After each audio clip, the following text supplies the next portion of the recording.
দর্শক, চমকে ভরা নতুন মুখ নিয়ে পাকিস্তানের বিপক্ষে দ্বিতীয় টেস্টের জন্য বাংলাদেশের শক্তিশালী একাদশ ঘোষণা করলেন বাংলাদেশের প্রধান কোচ চন্ডিকা হাথুরুসিংহে। এ নিয়ে থাকছে আজকের ভিডিও, বিস্তারিত জানতে অবশ্যই ভিডিওটি সম্পূর্ণ দেখার অনুরোধ রইল। দর্শক, রাওয়ালপিন্ডিতে প্রথম টেস্টে পাকিস্তানের বিপক্ষে ব্যাটে বলে দাপট দেখিয়েছিল বাংলাদেশ ক্রিকেট দল।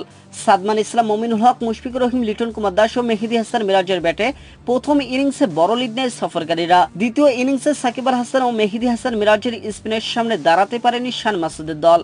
30 রানের সহজ লক্ষ্য তারায় তাই তো 10 উইকেটে বড় জয় তুলে নিয়েছিল বাংলাদেশ ক্রিকেট দল। দর্শক, পাকিস্তানের মাটিতে তাদেরকে হারানোয় দ্বিতীয় টেস্টের আগে খানিকটা নির্ভর থাকতে পারে নাজমুল হোসেন শান্তরা, কারণ 30 আগস্ট থেকে শুরু হওয়া টেস্টে হারলেও সিরিজ হারবে না বাংলাদেশ।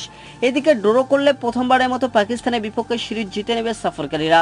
এমন অবস্থায় বাবর আজমদের বিপক্ষে আক্রমণাত্মক পরিকল্পনায় খেলার আভাস দিয়েছেন কোচ চন্ডিকা হাথুরুসিংহে। দর্শক, তিনি দাবি করেছেন কন্ডিশনে খুব বেশি পরিবর্তন না হলে এমন কিছু থেকে সরে আসার সুযোগ নেই বাংলাদেশের সামনে। ম্যাচের আগের দিন সংবাদ সম্মেলনে বাংলাদেশের প্রধান কোচ চন্ডিকা হাথুরুসিংহে বলেন, অবশ্যই আমরা সবসময় আক্রমণাত্মক পরিকল্পনা নিয়ে সামনের দিকে আগাই। কন্ডিশনের উপর নির্ভর করে আমাদের পরিকল্পনা পরিবর্তন হয়। প্রথম ম্যাচের সঙ্গে আমাদের প্রস্তুতির তেমন কোনো পার্থক্য নাই। প্রতিপক্ষের শক্তি এবং সীমাবদ্ধতা নিয়ে আমাদের বেশ ভালো ধারণা আছে।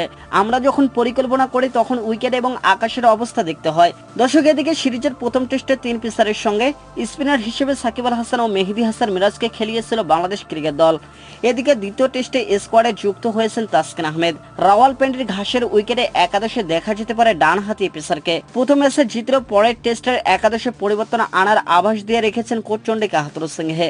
দর্শক, এদিকে দ্বিতীয় টেস্টেও লড়াইয়ে আশা করেছেন তিনি। চলুন এবার আলোচনা করা যাক বাংলাদেশের সেরা একাদশ কেমন হতে পারে। দর্শক, জাকির হাসান প্রথম টেস্ট ম্যাচে ওপেনিং এ ভালো পারফর্ম না করলেও তার উপরে আস্থা রাখতে পারে টিম ম্যানেজমেন্ট। যেখানে জাকির হাসান আহত হলে তার জায়গায় দেখা যাবে মাহমুদুল হাসান জয়কে।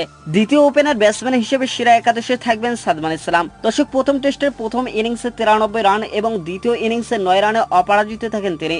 যথারীতি 3 নম্বর পজিশনে থাকবেন বাংলাদেশের অধিনায়ক নাজমুল হোসেন শান্ত। প্রথম টেস্টের প্রথম ইনিংসে 16 রানে আউট হন তিনি। দ্বিতীয় ইনিংসে ব্যাট করার সুযোগ পাননি বাংলাদেশের অধিনায়ক নাজমুল হোসেন শান্ত। 4 নম্বরে ব্যাট করতে পারেন মমিনুল হক। দর্শক, প্রথম টেস্টে হাফ সেঞ্চুরি দেখা পেয়েছেন এই ব্যাটার। প্রথম টেস্টে সেঞ্চুরি করা মুশফিকুর রহিম 5 নম্বর পজিশনে খেলবেন। দর্শক, প্রথম টেস্টে 191 রানে দুর্দান্ত ইনিংস খেলেন এই ব্যাটার, ফলে ম্যান অব দ্য ম্যাচ হন তিনি। 6 নম্বর পজিশনে থাকবেন সাকিব আল হাসান।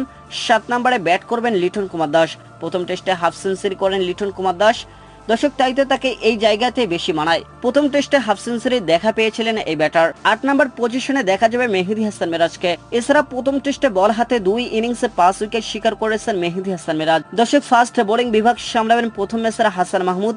নাহিদ রানার জায়গায় দেখা যেতে পারে তাসকিন আহমেদকে। আর একজন ফার্স্ট বোলার হিসেবে থাকবেন শরীফুল ইসলাম। স্পিন বিভাগে দেখা যাবে সাকিব আল হাসান, মেহেদী হাসান মিরাজকে।